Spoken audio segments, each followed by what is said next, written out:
മിനിക്കോ എന്ന് പറയുന്ന ദ്വീപുണ്ട്. അത് ഭയങ്കര മൊത്തത്തിൽ വ്യത്യസ്തമായിട്ടുള്ള ഒരു പരിപാടി അവിടെ പിടിക്കുന്നത്. അവിടുത്തെ ഭാഷ ആണെങ്കിലും അവിടുത്തെ വസ്ത്രധാരണ രീതി ആണെങ്കിലും എല്ലാം ഭയങ്കര ഡിഫറെന്റ്. പിന്നെ അതുപോലെ അവിടെ സ്ത്രീകൾക്ക് കുറച്ചുകൂടി ഡോമിനേഷൻ, കുറച്ചുകൂടി പ്രിയോറിറ്റി ഉള്ള സ്ഥലമാണ്. കാരണം അവരുടെ ആൾക്കാരൊക്കെ മീൻസ് പുറത്ത് അധികവും ഈ ഫോറിൻ ഷിപ്സിലൊക്കെ വർക്ക് ചെയ്യുന്ന ആൾക്കാരൊക്കെയാണ്. അപ്പോൾ അതുകൊണ്ട് തന്നെ സ്ത്രീകളാണ് അവിടെ കുടുംബം നോക്കുന്നതും അവിടുത്തെ എല്ലാ കാര്യങ്ങളും നോക്കി നടത്തുന്ന സ്ത്രീകളാണ്. അപ്പൊ അവിടുത്തെ വസ്ത്രധാരണ രീതിയിലും അവിടുത്തെ അവര് മലയാളം സംസാരിക്കുന്നത് തന്നെ കുറച്ച് വ്യത്യസ്തമായ രീതിയിലാണ്. അവരുടെ മലയാളം ഞാനിപ്പോ അവരുടെ മലയാളം ഞാനവരെ കളിയാക്കുന്നില്ല, പക്ഷെ അധികം അവരുടെ ഒരു രീതി എന്ന് പറയുന്നത് എനിക്ക് കുറച്ച് മലയാളം അറിയാം, അങ്ങനെ ആ രീതിയിലാണ് അവർ സംസാരിക്കുക. അല്ല, ശരിക്കും അവർ സംസാരിക്കുന്നത് ഈ ഇപ്പൊ മുമ്പ് സംസാരിച്ച പോലെയാണോ അതോ വേറെ സ്ലാങ് സംസാര രീതി? അവരുടെ സംസാര രീതി, അവരുടെ സ്ലാങ് ഭയങ്കര വ്യത്യാസം. മീൻസ് നമുക്ക് പോലും മനസ്സിലാവില്ല. ഇപ്പൊ ഞാനിപ്പോ മിനിക്കോല് പോയി കഴിഞ്ഞാൽ ഞാൻ പോലും വായ വിളിച്ച് നിൽക്കും അവരുടെ ചില ആചാരങ്ങളും അവരുടെ പരിപാടികളൊക്കെ കണ്ടു കഴിഞ്ഞാൽ. ഇപ്പൊ ഉദാഹരണത്തിന് മിനിക്കോല് ഇപ്പോ ഞങ്ങളുടെ പേരെന്താന്ന് എങ്ങനെയാ ചോദിക്കാന്ന് അറിയോ? നമ്മുടെ ഭാഷയിൽ എങ്ങനെയാ ചോദിക്കുക? പേരെന്താന്ന് എങ്ങനെയാ ചോദിക്കാന്ന് ചോദിച്ചു. ഇല്ല, ഞങ്ങളുടെ ഭാഷയിൽ പേരെന്താണെന്ന് എങ്ങനെയാ ചോദിക്കുക? ഏകദേശം കറക്റ്റ് ആണ്. ഫെയർ എന്നെന്ന് ചോദിക്കും. അവരുടെ ഭാഷയിൽ എങ്ങനെയാണെന്ന് അറിയോ? തിബ നാം കേക്കത്തി, തിബ നാം കേക്കത്തി, അതാണ് മഹല്. ഇവർക്കൊരു ലിപി ഉണ്ട്. ലക്ഷദ്വീപിൽ ലിപിയുള്ള ഒരു ഭാഷ മഹലാണ്.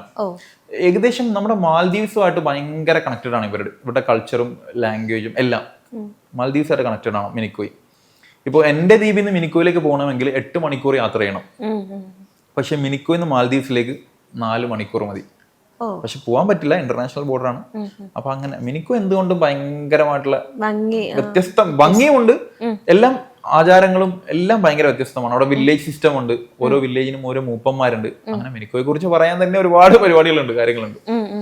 അപ്പം ഒരിടയ്ക്ക് കുറച്ച് സീരിയസ് ആയിട്ടുള്ള കാര്യങ്ങളിലേക്ക് പോയി കഴിഞ്ഞാൽ ഒരിടയ്ക്ക് മീൻസ് ആ കോവിഡിന്റെ ആ സമയത്തൊക്കെ ആണെങ്കിൽ നിങ്ങളുടെ ഭരണം മാറി, അങ്ങനെയുള്ള കുറേ പ്രശ്നങ്ങൾ വന്നു.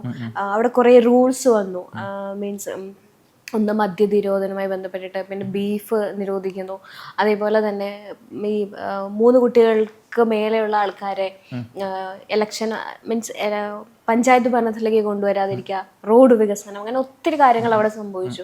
അപ്പം അതൊരു വലിയ പ്രശ്നങ്ങളായിട്ട് സേവ് ലക്ഷദ്വീപ് എന്ന് ഹാഷ്ടാഗോട് കൂടിയിട്ട് ഒത്തിരി സാധനങ്ങൾ പോയിട്ടുണ്ട്. ശരിക്കും ഇപ്പോഴത്തെ ലക്ഷദ്വീപിന്റെ അവസ്ഥ എന്താണ്? ഈ പറയുന്ന കാര്യങ്ങളൊക്കെ അവിടെ എക്സിക്യൂട്ട് ചെയ്തോ അതോ വേറെ മറ്റു രീതിയിലേക്കാണ് ആ കാര്യങ്ങളൊക്കെ പോയത്? എന്താണ് അവസ്ഥ എന്ന് പറഞ്ഞാൽ നമുക്കിപ്പോൾ പല കാര്യങ്ങളും ഇപ്പോൾ എന്താ പറയാ, പലതും ഒരു എങ്ങനെയപ്പോ അത് പറയാ, എന്താന്ന് വെച്ചാല് ഈ ബീഫ് നിരോധനമൊക്കെ അവിടെ പ്രാവർത്തികമാക്കിയോ? ബീഫ് നിരോധനം പ്രാവർത്തികമാക്കിയോ എന്ന് ചോദിച്ചു കഴിഞ്ഞാൽ ബീഫ് നിരോധിച്ചിട്ടില്ല.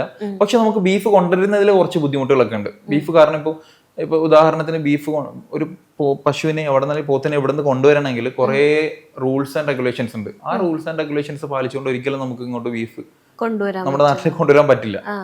അവ നിരോധിച്ചോന്ന് ചോദിച്ചാൽ നിരോധിച്ചിട്ടില്ല. പക്ഷെ കൊണ്ടുവരാൻ പറ്റും. ശരിക്കും കിട്ടാറുണ്ടോ? കഴിക്കാൻ കിട്ടാറുണ്ടോ? കിട്ടാറുണ്ട്. ഇപ്പൊ കിട്ടാന്ന് വെച്ചാൽ ഇപ്പൊ നമ്മുടെ ഇവിടുന്ന് കൊണ്ടുവരും, വെട്ടിയിട്ട് കൊണ്ടുവരും. വെട്ടിട്ട് കൊണ്ടുവരുന്നതിന് പ്രശ്നമില്ല, ജീവനോട് കൊണ്ടുവരുന്നതിന് പ്രശ്നം. പക്ഷെ എന്നാലും ഫ്രഷ് ആയിട്ട് കിട്ടില്ലല്ലോ. ഇപ്പൊ നമ്മുടെ നാട്ടിലെന്ന് പറഞ്ഞാൽ ഇപ്പൊ ഭയങ്കര ഇങ്ങനത്തെ കല്യാണങ്ങളായാലും പിന്നെ പള്ളിയിൽ ചീരണി, നേർച്ച, ആണ്ട് നേർച്ച ഒക്കെ ഭയങ്കരമായിട്ട് നടക്കുന്ന ഒരു നാടാണ് നമ്മുടെ, പ്രത്യേകിച്ച് ഈ നോമ്പ് കാലത്തൊക്കെ. അപ്പൊ അതിനൊക്കെ ആൾക്കാർക്ക് അതിലൊരു എന്താ പറയാ, കൊണ്ടുവരാൻ പറ്റാത്തതിൽ ഭയങ്കര ഒരു സങ്കടവും വിഷമവും കാര്യങ്ങളൊക്കെ ഉണ്ട്.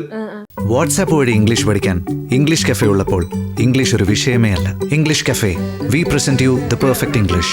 WhatsApp now 9633 888 575.